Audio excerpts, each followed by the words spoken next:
Nityanandan. Well, Vision 360, you have really stepped in this time.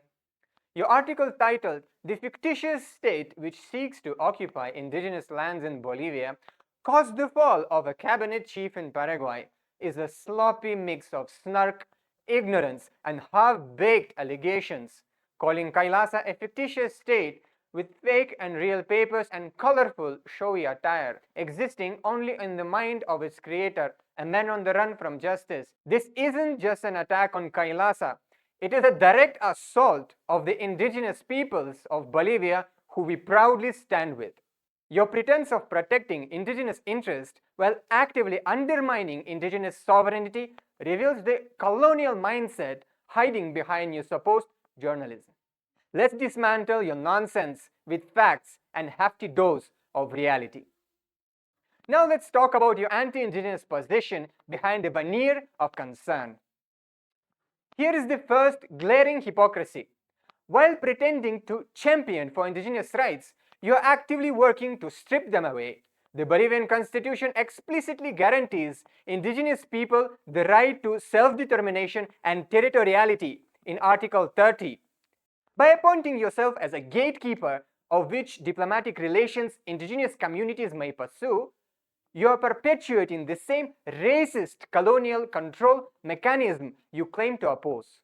It is like saying, we support indigenous autonomy as long as we approve all their decisions first. That's not advocacy, it's paternalism dressed up as concern. Now let's see about your systematic violation of journalistic ethics.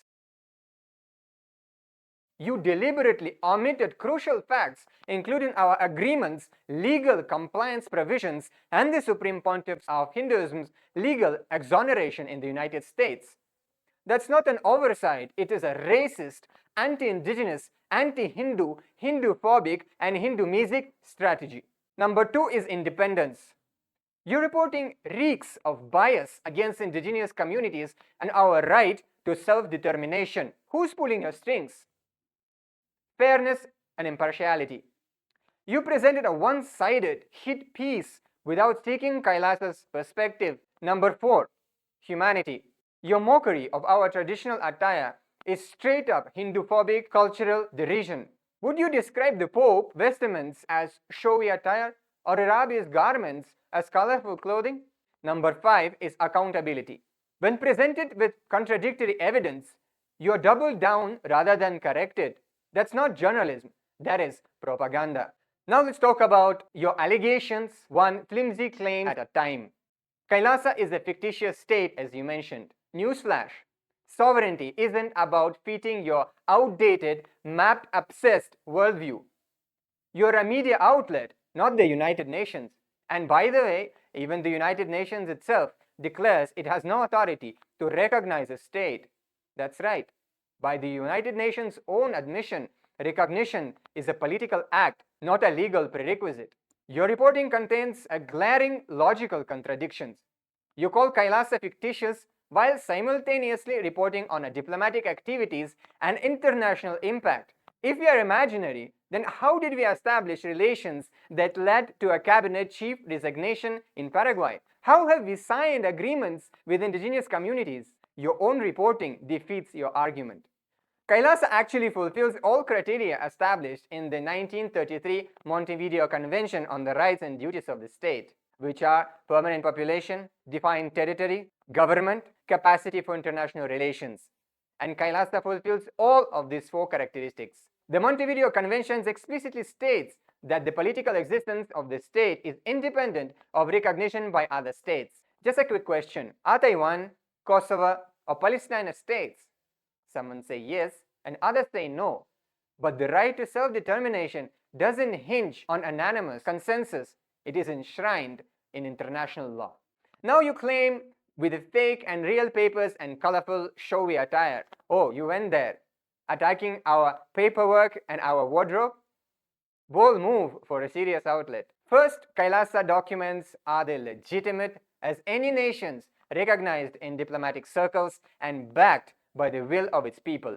Sovereignty isn't bureaucracy contest, it's about identity and governance, which we've got covered. As for the colorful and showy attire, That's not a costume, it's culture. Our attire represents thousands of years of Hindu tradition and is protected under the believer's own constitution of Article 21, Clause number 3, that enshrines the right to freedom of thought, spirituality, religion, and worship. Your mockery isn't just pity, it violates Bolivia's law number 045 against religious discrimination. Would you dare to describe the traditional clothing of any other religious or cultural group in such a derogatory terms?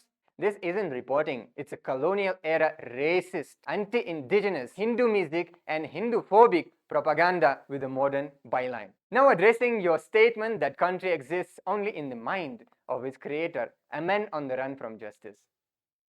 Exists only in the mind? Tell that to the millions of followers and temples we have built, and the 2 billion free meals we have served to people, and the global humanitarian impact KAILASA has made. It's not a daydream, it's a movement. As for a man on the run from justice, nice try. The Supreme Pontiff of Hinduism, Bhagwan Sri Nityananda Paramashivam, is not fleeing anything. He is being completely exonerated by the United States Federal Court, which ruled in his favor and fined the false accusers nearly $500,000 in a district court of Southern District of Ohio. Additionally, on February the 2nd, 2024, the Gujarat High Court exonerated the Supreme Pontiff of Hinduism of all charges of abduction and kidnapping. Despesh was not even in Gujarat at the time. Despite nearly 15 years of malicious persecution in India, the Supreme Pontiff of Hinduism has never been convicted of any crime, and Interpol has rejected all requests to issue notice against the Supreme Pontiff of Hinduism. 11 medical reports from Ohio, California, Michigan, Canada, and India have confirmed the Supreme Pontiff of Hinduism's inherent medical condition renders him physically incapable of committing the alleged crimes. The persecution against the Supreme Pontiff of Hinduism follows a documented pattern. A deepfake video was released in March 2010 to incite hatred. False legal accusations followed the media campaign. The High Court of Karnataka explicitly observed the undue media influence against the Supreme Pontiff of Hinduism. Then after 53 days of investigation, police found no evidence to establish claims against the Supreme Pontiff of Hinduism. Multiple international human rights experts have confirmed that the prosecution has developed into persecution, including former United Nations Justice Council jurist Jeffrey Robertson. Your failure to report these established legal facts demonstrates malicious intent, not journalism. Now let's address your statement calling the Supreme Pontiff of Hinduism a self-proclaimed guru. Supreme Pontiff of Hinduism lineage traces back at least 12,000 years through Hinduism's oldest spiritual institutions, which has been clearly documented. He is recognized, revered, and worshipped as the incarnation of Paramashiva as per Hinduism, with more than 1 million letters of commendation and recognition from country statesmen, religious pontiffs, and noteworthy personalities across the entire globe. Now, calling him self-proclaimed is like saying Pope's just a guy in a fancy hat, or Dalai Lama is a meditation hobbyist. It's not just wrong, it is laughably out of touch and violates Bolivia's constitution, Article 30, which specifically protects indigenous peoples' cultural identity and religious beliefs.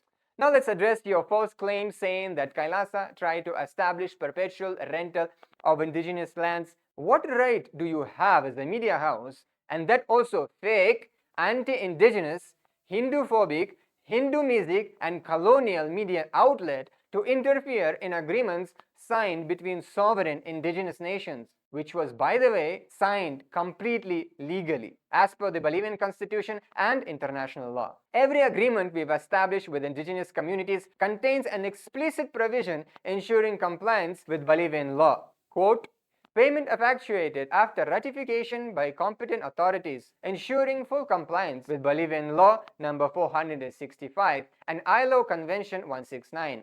This crucial safeguard, which you deliberately omitted from your reporting, demonstrates our absolute commitment to legal compliance. These were the conservation partnership, not territorial acquisition efforts. They have been endorsed by indigenous leaders who retain full sovereignty under Bolivia's constitution. These indigenous communities maintain complete control over their lands and territories within these partnerships. The time frame reflects the long-term commitment needed for effective environmental stewardship, not an attempt to control land. Long-term conservation agreements are standard practice globally. It's telling that media outlets like yours call 99-year leases by corporate interest investments by labeling cooperative agreements between indigenous nations as violation of rights. This double standard exposes your true agenda, Vision 360. Now let's address your false claim saying that KAILASA is supposedly located on an island in the Pacific Ocean. Where have we claimed this? We have never claimed this. These are the false rumors perpetuated by lazy, fake media outlets like yours. KAILASA has never claimed ownership of any island of Ecuador coast. This clarification was published on KAILASA's official website on March 17, 2023, predating your false reporting. And we have already disclosed many of our sovereign territories of KAILASA, which can be actually found on our website at kailasa.org. Why don't you do some actual research before publishing your fake, anti-indigenous, racist articles? Now your abusive statement, which included saying that KAILASA have 2 billion inhabitants. Your mockery claim, what is known about KAILASA, that it would have more than 2 billion of inhabitants. Let's clarify. Statistically, there are 2 billion born and practicing Hindus worldwide. And KAILASA is the first and only sovereign indigenous Hindu nation representing their rights and interests. Our goal is serving these 2 billion Hindus' spiritual needs and improving the global quality of life. Through racist, anti-Hindu, anti-indigenous Hindu music articles like yours, you further persecute an already marginalized indigenous community for which there could be serious consequences. Then you go on saying that anyone can be part of KAILASA and become a citizen of KAILASA if they just make some donation. Where have we stated this, first of all? We have never claimed this. In fact, our e-citizenship is free service designed to serve 2 billion born and practicing Hindus. Anyone can register at ecitizen.info, including you, without any donation required. This is yet another fabrication by your anti-Hindu, anti-indigenous, racist, fake media machine. Now let's move on to your claim that KAILASA activities have caused problems in several countries. Who said that? This is racist, anti-indigenous media outlets like yours making these claims. Where is your evidence? Over 100 corporate large media houses from more than 14 countries, including the Washington Post, the CBC, MSN, Italy 24 and others, have already removed their Hinduphobic publication against KAILASA after realizing they were spreading misinformation. Now we'll tell you the real story. KAILASA has extended humanitarian grants to over 100 indigenous nations, supported environmental sustainability and forest conservations, provided education, healthcare, and food security programs, served over 2 billion free meals to people in need globally. During our recent Mahakumbh Mela Peace Conclave organized by KAILASA, we fed over 30,000 people daily. Now let's zoom out for a second. This isn't just a bad reporting, it's a colonial hangover. By trashing KAILASA as fictitious, you are spitting on an indigenous Hindu nation fighting to rise from centuries of persecution. 500 million Hindus were massacred, more than 4 million enslaved, more than 160 million killed and induced into man-made, fabricated famines. Thousands of temples and over 1 million educational institutions and 80 million scriptures were destroyed. KAILASA represents the revival of these indigenous traditions that colonizers attempted to eradicate. Your snark isn't clever. It's complicitly an ongoing cultural erasure and genocide. Now let's address some of the legal violations in your reporting. Your hit piece is not just sloppy, it is legal mess. And here now we'll see what you have violated. You have violated Bolivia's own constitution, Article 4, 21 and 30, Article 98 and 403. You have violated the Law 045 against racism and all forms of discrimination. You have violated Law number 73, recognizing indigenous jurisdictional authority. You have violated Law number 1257, ratifying ILO Convention 169. You have violated international instruments including the American Convention on Human Rights, ICCPR, and UNDRIP. This isn't journalism, it's liability. Better lawyer up. Now conclusion. 6 major outlets, the Washington Post, the MSN, the Week, Outlook, Dinamalar, Italy 24 and many others already backtracked after they called out their anti-Hindu racist propaganda. Now you are on the deck.